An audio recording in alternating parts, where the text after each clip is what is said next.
Good evening and welcome to Bowen Family Systems Evening Chats.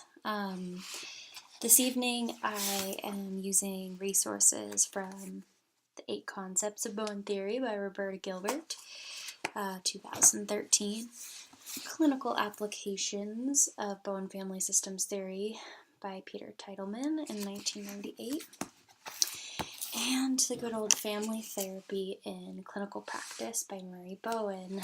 In addition, I also have McGoldrick and Carter with me, as well as some of the fireside chat folks along with us.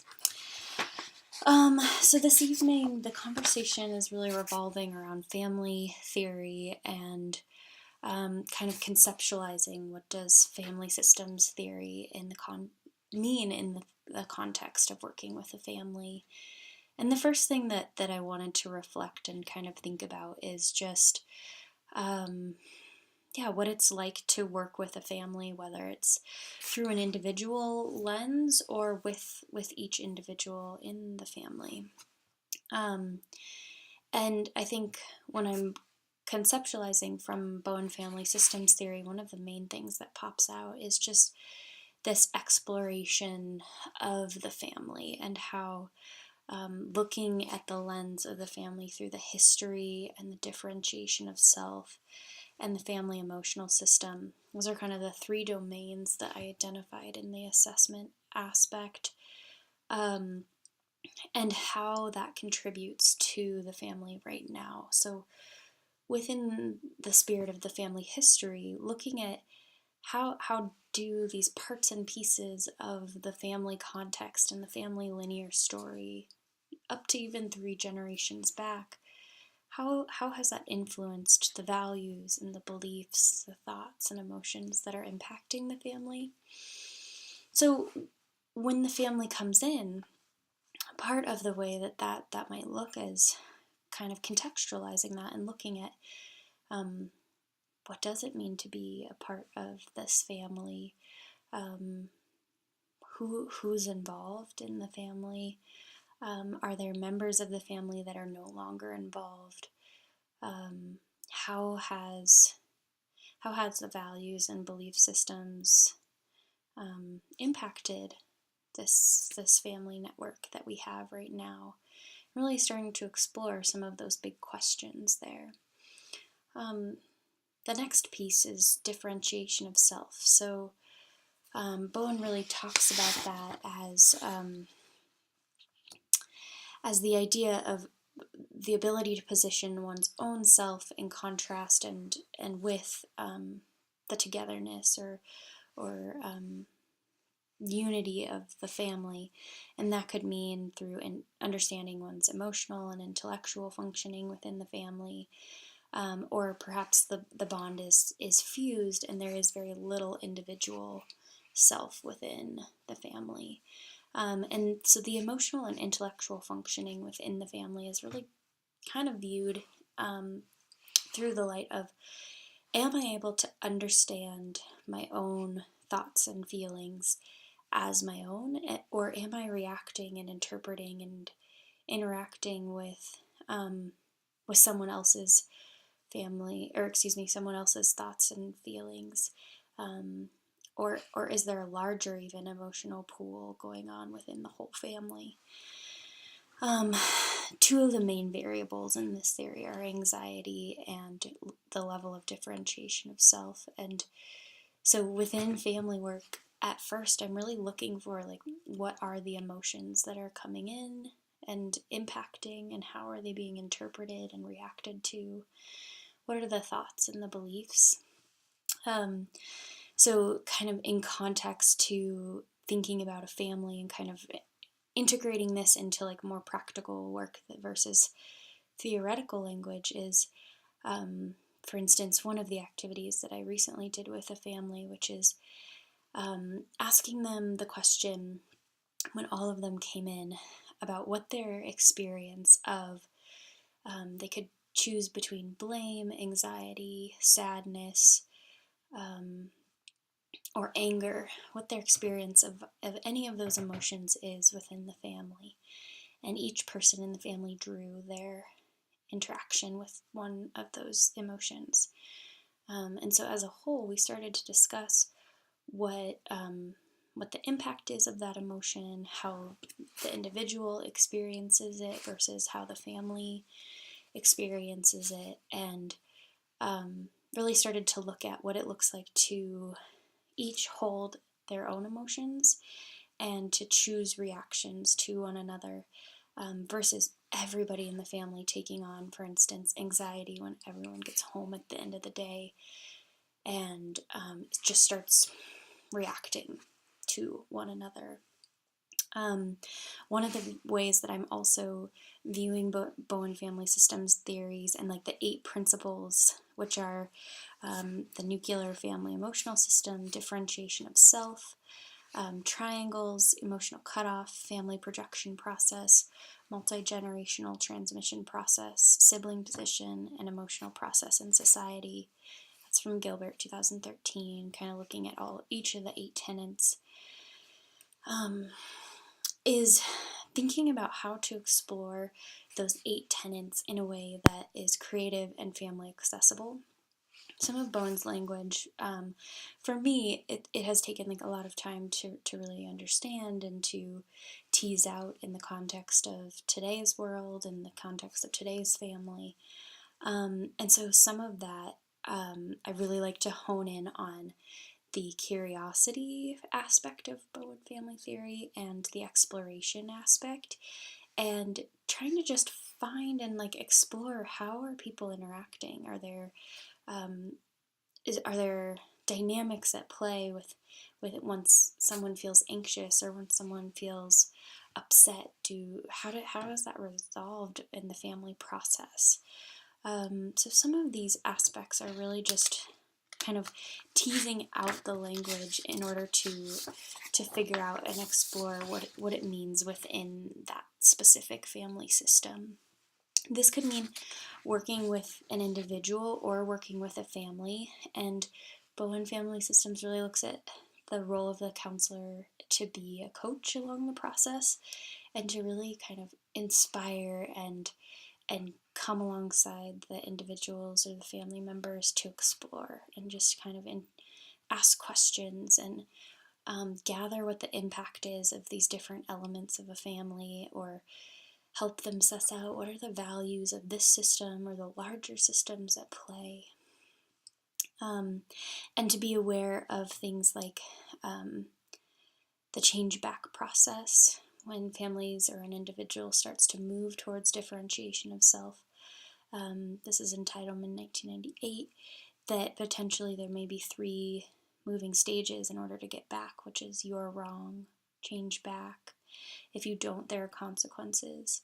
So one of the benefits to working with the whole family is that you can start to tease out this process that might be at play with everyone around, so that there's awareness around that once change starts to activate, that there might be this like universal pull back to homeostasis or back to the interactions that were comfortable or familiar versus, and maybe still anxiety provoking, versus these new things that also may be anxiety provoking at first, but that are based and geared around each individual's ownership and responsibility to their self, and then also to the connection of the family. It's not that the differentiation of self means that there's a lack of connection to the family, but really to reconnect in a way that's more authentic and less reactionary and more integrated. Yeah, make sure that I'm not forgetting a bunch of stuff here. Because this is the primary theory that I work from, I would say that I invite elements from internal family systems and narrative as kind of my way of being and way of way of understanding is very much Bowen way of being, is sort of narrative, and IFS and intervention is IFS, I sometimes like to look at what's the internal relationship as well as the family relationship, especially with some of the college students that I work with in their own differentiation of self, that maybe the family isn't right there. And so sometimes getting access to being able to go back to looking at those family relationships right away may not be super accessible, though still certainly important to the family process and to how individuals understand their lens in their systems, in their family or outside of their family. Um,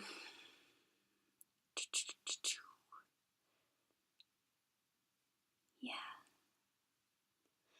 Yeah, so family theory, I mean, very much interacts and informs a lot of my work.